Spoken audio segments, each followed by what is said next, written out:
Bonjour à tous, aujourd'hui on se retrouve avec Arthur Tarieux qui a fait top 8 au WCQ de Châteauroux et il va nous présenter sa DL. Je vais vous présenter mon deck Yomi et N-Trap. J'ai préféré jouer les N-Trap parce que j'étais pas à l'aise avec les Boardbreaker et Purge et Dominus Sombre. Et je vais vous commencer par faire la DL. Donc comme la moitié des Yomi, j'ai commencé par 3 cookies, 3 Sucetti, 3 cookies. On les maximise parce qu'on n'a pas tellement le choix. 3 obéissances, c'est la meilleure carte du deck presque. Je pense qu'elle va peut-être passer à 1, on sait jamais. On espère qu'elle reste à 3 avec le support quand même. Un drone et 2 engage.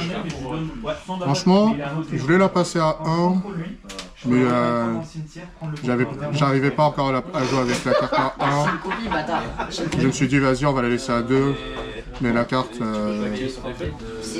elle fait ses combos, c'est bien, mais si on n'a pas de Yomi derrière, on se fait contrer, on a perdu le match. Elle est là, on va dire. One for one. Je l'ai pas tellement utilisé, mais elle était utile pour avant qu'il shoot, je l'ai activé, il a passé directement en manche 2. Parce qu'il pensait avoir tout contré, mais quand il a vu One for One, il avait une N-Trap partie, il m'a dit c'est bon, laisse tomber. Votre prospérité était TT. Pour la consistance, c'est une très bonne carte, Go First comme Go Second. Pour prendre des infos, draw ou voler un monstre. Deux Miami surprise. Franchement, je crois que c'est une des meilleures cartes Miami du deck.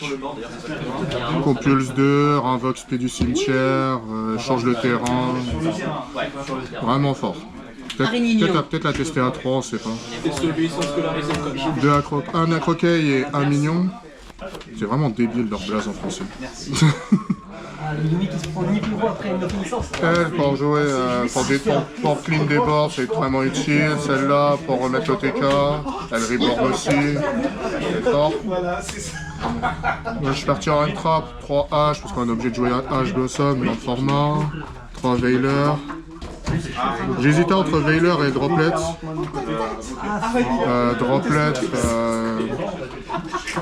Elle est bien, mais bon, j'ai préféré Veiler pour stopper des adversaires au moment. 3 Fuva, 3 Hyper, 3 Purge. J'ai choisi de jouer 2 Ghostbell et 2 Ghostog. Ghostbell c'est fort dans le match-up contre Yomi. Ghostog, ça peut stopper Monkey Shoal quand on le fait sur son terrain et qu'il a rien pour partir. Yomi aussi sur son terrain, s'il a mal commencé, il n'a pas une bonne main. C'est une bonne carte. C'est très nul contre Dracotail. On peut comprendre pourquoi. Ça c'est mon main deck. En extra. En extra deck, 3 Miami attrapés, un cookie, une Sucetti et un cookie. Je pense qu'on peut rester dans ces ratios là pour le moment. On attend peut-être on repassera cookie à 2, on sait pas, mais on verra. Almirage, vu que je joue des N-Trap, comme ça fait direct une normal une N-Trap, Almirage, spé le Yumi et ça part en full combo. Kagari parce qu'on joue drone, alors pour récupérer le drone et partir en 24 combo. Link Spider, c'est au cas où sur Spawn Nim, on peut faire avec le token on part sur Nim, j'ai pas besoin d'expliquer. SP c'est très fort. No Nari, ça récupère les ramages rapides dans le cimetière, ça peut faire gagner au time aussi.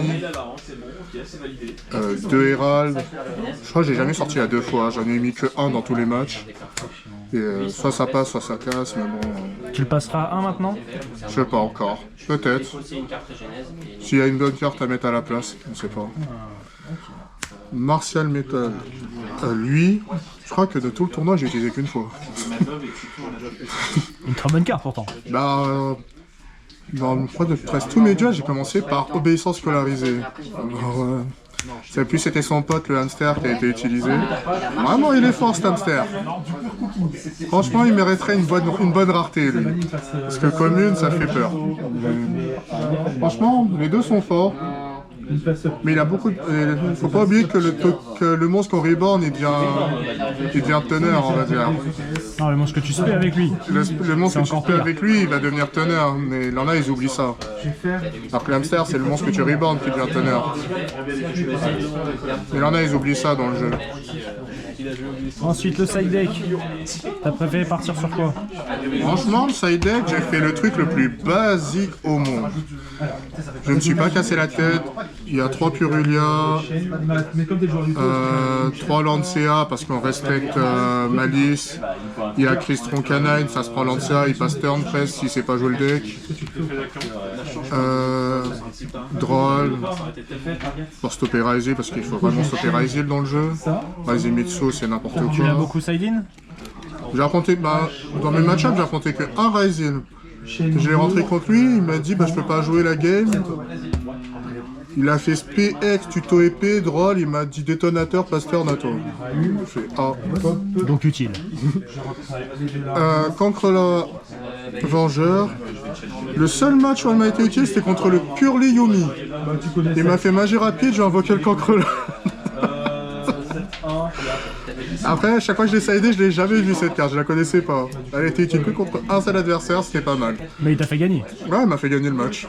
Il a fait du... C'est suffisant. Parce qu'il a quand même essayé à jouer alors qu'il était sous... Comment dire? Sur le Cancrela. Il a spé, mais toutes ses cartes qu'il défaussait étaient bannies. Moi je me suis dit ok, vas-y, continue à jouer, c'est pas grave. Et la dernière carte c'est Jugement. Alors elle, pour améliorer le Go First, alors que le deck a déjà un très bon Go First, mais bon, Dark Lord No More à force égale ça fait très mal au deck. Jamais vu du tournoi. Ça a le mérite d'être clair. Tes match-up. Alors, j'ai affronté 2 Vanquish Soul, j'ai gagné un Vanquish, j'ai perdu contre un Vanquish de la Team Errata. Parce qu'il m'a fait un top Razen avec 0 carte en main presque. Mais bon, c'est pas grave, on est joueurs. J'ai affronté 6 Yumi. Attends, on a fait 8 rounds. Ouais, 6 Yumi. Ouais, 8 rounds. Ah non, 5 Yumi j'ai affronté et un Raizil. Ça fait beaucoup. Tous les Yumi, c'était rapide les matchs. C'était si je gagnais la manche 1, genre il me disait il partait Go First, j'avais juste entré des cartes de Go Second contre eux vite fait qui les touchent. Et même quand je perdais la manche 1, je leur disais pas Go First et je gagnais la manche parce qu'ils rentrent que des cartes de Go First. Que des cartes de Go Second, ils touchent leur deck, je sais pas ce qu'ils font. Il y a un Yumi, j'ai vu, il a sidé 13 cartes contre moi, j'ai pas compris pourquoi. J'ai fait ok. Après, quelle est la meilleure version des deux decks, ça je sais pas. Mais Si tu devais changer des trucs dans ta DL, tu changerais quoi?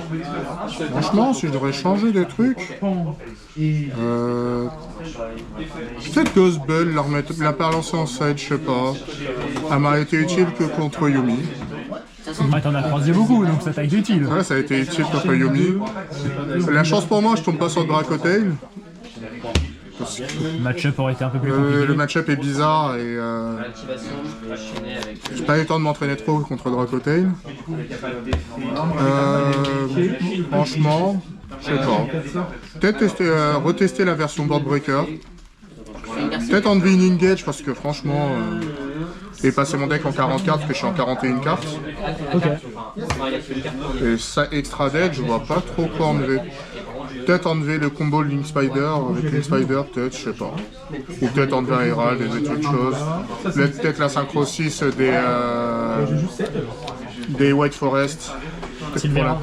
Pour la tester. Ça peut être une bonne alternative, ça met tout le monde face verso, ça peut faire changer les games. À ne pas faire avec le Herald qui a été fait avec Marcher. Parce que quand j'ai un gars de ma team, il s'est pris Marcher et on lui a reborn un... Comment il s'appelle? On a reborn la synchro de Yumi. On reborn synchro de Yumi, les deux sont teneurs et le gars il lui dit ouais, synchro 6, il a un Silvera qui spawn. Le gars, mon gars de ma team connaissait pas le deck. Le deck Yumi, il le connaissait pas trop. Direct défaite parce qu'il a pas vu ça. Il a vu ça qu'après le match. C'était trop triste pour lui. Voilà pour la deck profile de mon deck. On va dire les remerciements quand même à la Team Errata, quand même, ils étaient là, ils étaient cool. Et il en a un, il joue dans ma boutique, alors c'est cool de jouer avec lui de temps en temps, machallah on va dire. Un big up pour la Team Okazi quand même, ils sont toujours là avec nous, même s'ils s'entraînent pas beaucoup. Et à une prochaine. Pas besoin, ils le savent déjà.